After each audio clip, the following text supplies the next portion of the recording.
Bonjour et bienvenue pour cette toute nouvelle exploration en profondeur. Aujourd'hui, l'objectif est de décrypter une mécanique invisible, mais absolument fondamentale.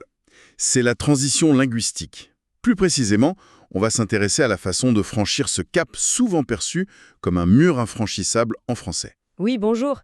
C'est le fameux passage du stade de la pure survie, le niveau A1, à la véritable conversation, le niveau A2. C'est vraiment le moment précis où l'individu cesse de chercher chaque mot en transpirant pour commencer à exister socialement. Et intellectuellement aussi, hein, dans une autre langue. Tout à fait. C'est une bascule psychologique et cognitive majeure. On quitte un mode opératoire très robotique, très binaire en fait, pour entrer dans une dimension beaucoup plus humaine. Ce qui est fascinant ici, c'est que le passage au niveau A2 marque le moment précis où l'apprenant cesse d'être un simple observateur passif de son environnement pour devenir un acteur à part entière de la langue. Ouais, on ne se contente plus de pointer les choses du doigt. Exactement, on commence à interagir avec elle. Bon, décortiquons tout ça. Les notes et recherches qu'on a rassemblées pour cette analyse se penchent sur une liste stratégique de 50 mots essentiels. Et c'est là toute l'intelligence de l'approche, on ne va pas bourrer les crânes de quiconque écoute. Non, surtout pas. Il n'est pas question de mémoriser un dictionnaire par cœur. Voilà. L'analyse propose une sélection chirurgicale couplée à une méthodologie basée sur les neurosciences pour ancrer ces mots dans la mémoire. L'idée est de fournir des raccourcis efficaces vers l'autonomie. Mais avant de parler de la méthode d'apprentissage en elle-même, regardons un peu la matière première. La première grande étape, c'est l'évolution des verbes. Alors, au tout début de l'apprentissage, on le sait, la communication repose presque exclusivement sur 4 béquilles fondamentales. Ce sont les verbes être, avoir, aller et faire. C'est, disons, un kit de secours linguistique. Un kit de secours, c'est le mot juste. Oui, parce que cela permet de dresser un constat basique de la réalité immédiate. Par exemple, dire « je suis fatigué » ou « je fais à manger ». L'apprenant décrit la situation, mais il la subit d'une certaine manière. Il dresse l'état des lieux sans pouvoir y injecter de véritable volonté. Sans complexité, quoi. C'est ça. C'est vrai que ces 4 verbes sont indispensables pour survivre les premiers jours. Mais on se sent vite enfermé dans une boîte très étroite quand on a une pensée complexe à exprimer. On se retrouve à parler un peu comme un télégramme. C'est là qu'intervient le passage de l'état à l'intention, avec de nouveaux piliers. Exactement. L'intégration de verbes de modalité, comme devoir pour l'obligation, pouvoir pour la capacité ou la permission, et vouloir pour le désir. Ça change la nature même de l'interaction verbale. On quitte l'observation purement factuelle pour faire entrer la volonté humaine dans la phrase. La différence d'impact sur l'interlocuteur est colossale en fait. Si la phrase est simplement « je vais au magasin », c'est une information de localisation, presque comme un GPS. Oui, un GPS vocal. Mais remplacer cela par « je dois y aller », cela introduit instantanément une notion d'urgence, une contrainte externe que l'autre personne peut comprendre. Et avec « je veux y aller », on révèle une motivation interne. La phrase prend soudainement vie, elle donne du relief aux intentions. C'est l'apparition du pourquoi derrière l'action. Et au-delà de l'intentionnalité, l'apprenant a besoin de manipuler son environnement de manière plus fine.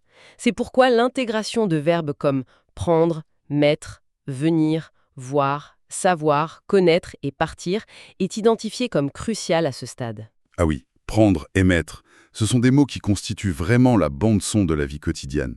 Prendre un café, mettre un manteau. Des choses toutes simples. Tellement simples et ancrées dans l'habitude qu'on oublie souvent qu'elles forment l'ossature indispensable de n'importe quel récit. Impossible de raconter une anecdote de la journée sans eux. Et de la même manière, venir et partir permettent de chorégraphier les déplacements. Tandis que voir, savoir et connaître traduisent la perception et la compréhension du monde. Absolument. Ce socle de verbes fournit l'énergie du discours. Mais posséder les actions ne suffit pas. Si l'on dispose de toute l'intentionnalité du monde, mais que les idées restent isolées les unes des autres, le discours demeure fragmenté. Et cela nous amène naturellement au deuxième grand axe de cette transition, les connecteurs logiques. C'est là que ça devient vraiment intéressant. C'est ce qu'on pourrait appeler la colle de la pensée. La colle, c'est une belle image. Ben oui, avoir plein de verbes et de noms sans pouvoir les relier, c'est exactement comme avoir un tas de briques sans ciment. Impossible de construire un mur qui tienne debout. L'analyse met en lumière plusieurs mots de liaison, des mots comme mais, ou, est, donc, or, ni, car, parce que, puisque, quand, lorsque, pendant que, avant de, après, puis, ensuite, enfin, d'abord, cependant et néanmoins, ça transforme un discours saccadé en une pensée fluide et articulée. L'enjeu cognitif ici est majeur. Sans ces connecteurs, l'interlocuteur doit faire un effort mental constant pour deviner la relation entre les phrases. Prenons l'expression de la cause. Dire simplement « il pleut, je prends mon parapluie », c'est juxtaposé, c'est presque abrupt. Ça fait robot. Voilà.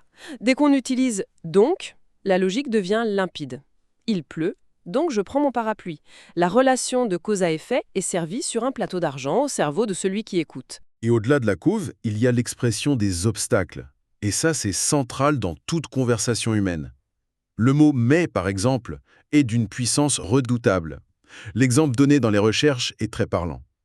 Je voudrais venir, mais je suis occupé. Le mais vient percuter frontalement le désir exprimé juste avant.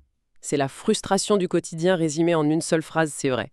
Mais il y a cependant une notion de subtilité et de poids des mots qui intervient au niveau A2. Comment ça? Eh bien, si l'on regarde des mots d'opposition comme cependant ou néanmoins, on réalise qu'ils opèrent très différemment du simple mais. Le mot mais est souvent perçu comme une fin de non-recevoir. En revanche, cependant invite à la réflexion.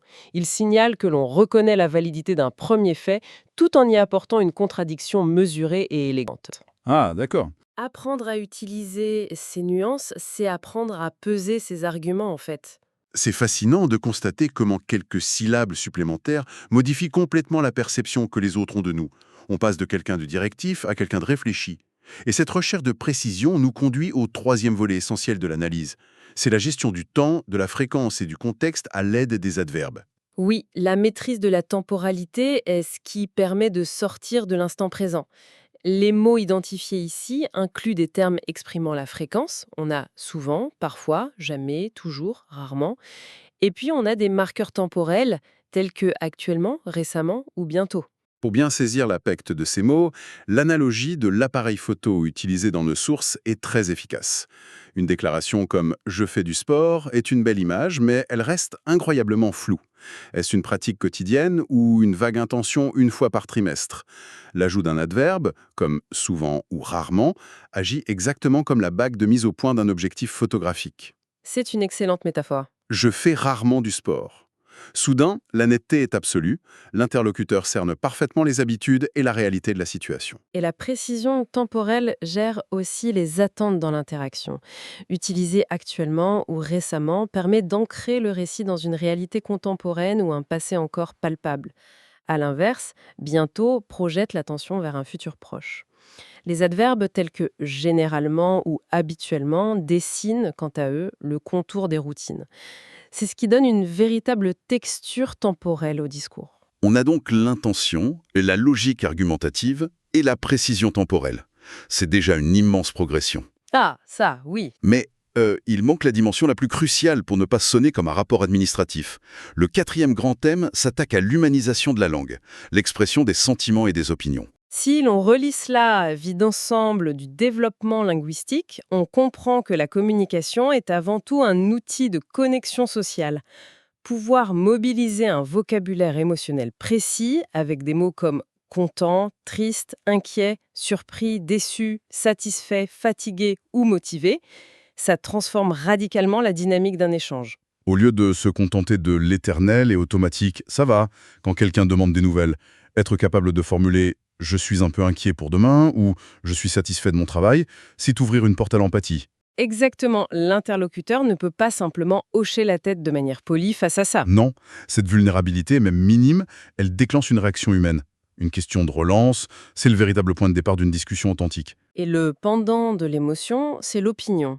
Le passage au niveau A2 requiert l'acquisition de structures comme je pense, je trouve, je crois, ou encore à mon avis et selon moi.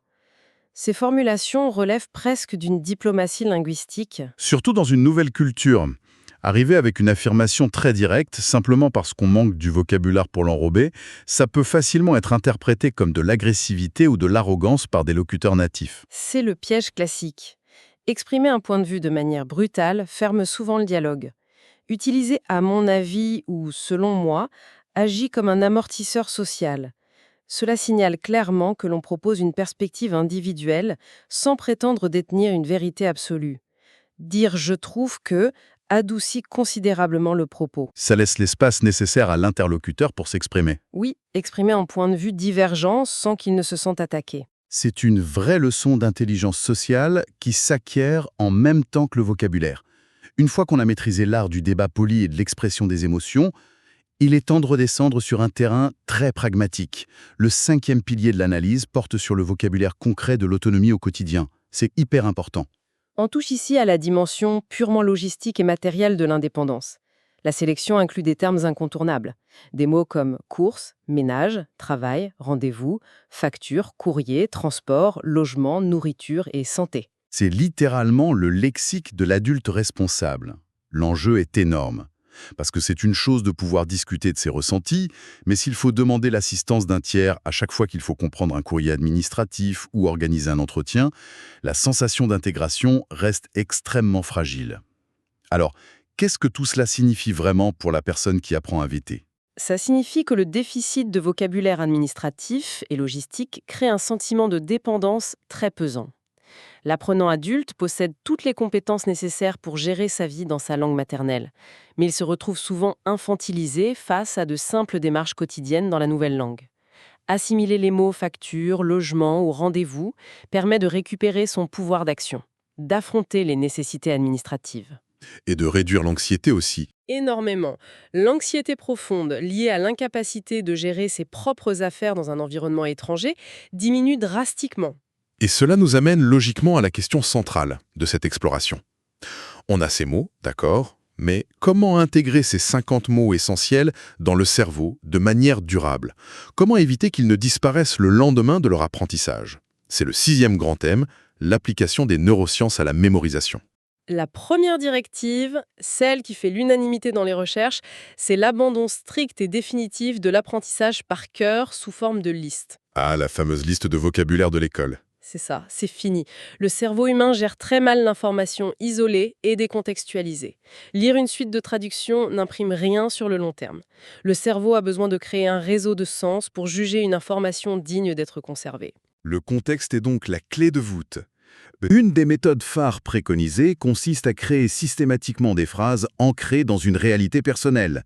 Par exemple, au lieu de chercher à mémoriser froidement que le verbe devoir exprime l'obligation, la consigne de l'intégrer dans une vraie préoccupation. On écrit « je dois appeler ma mère ce soir » ou « je dois payer cette facture ».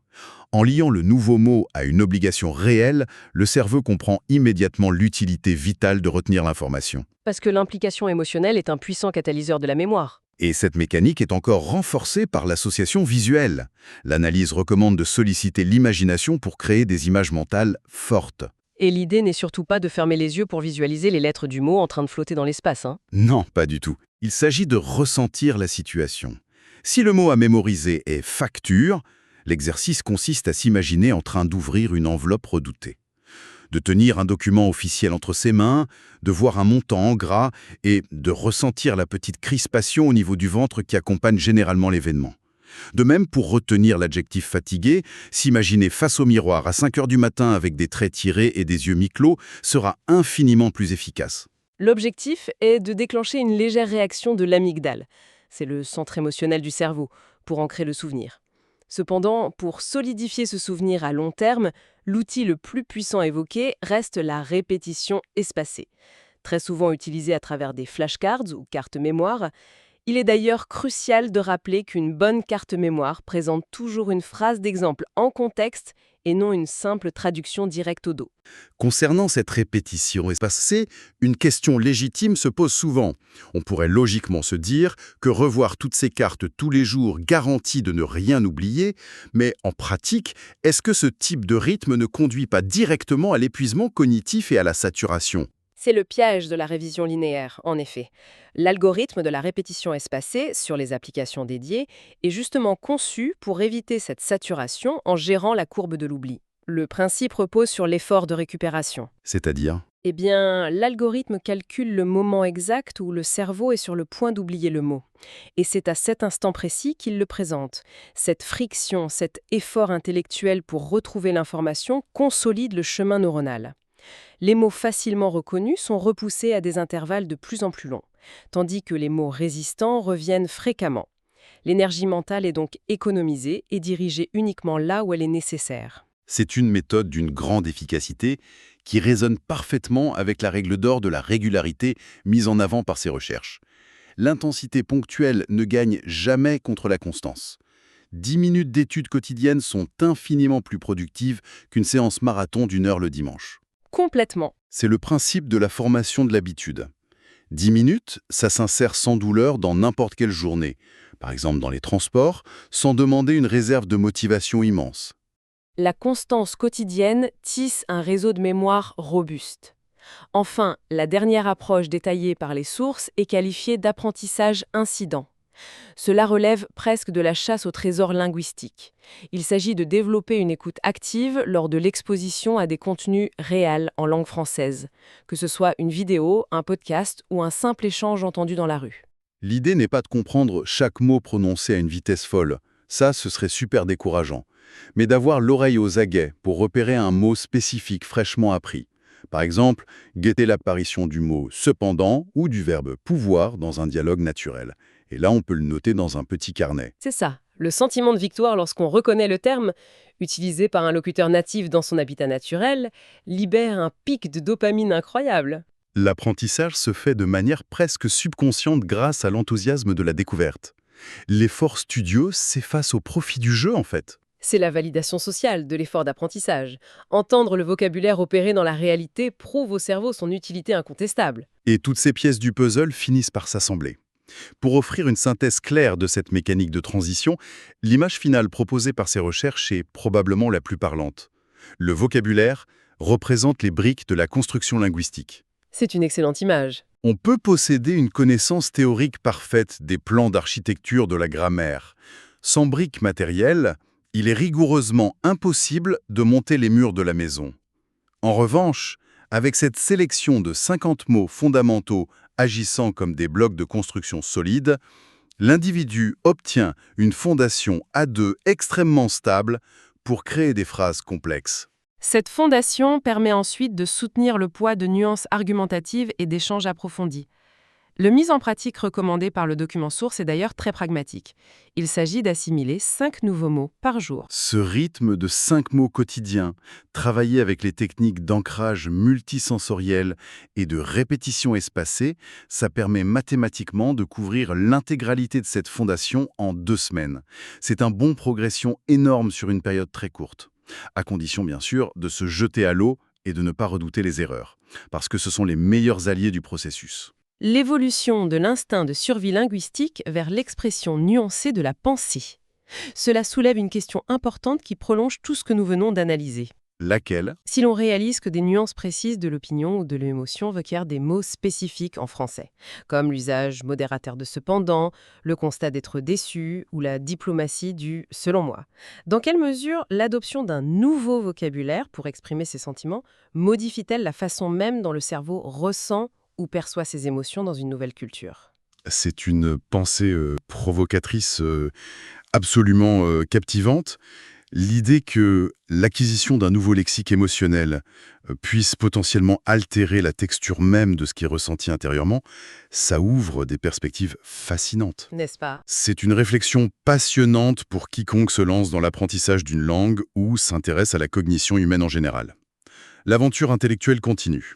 L'exploration des mécaniques de l'esprit et de la communication ne s'arrête jamais. On se retrouve très vite pour décortiquer en profondeur de nouvelles thématiques.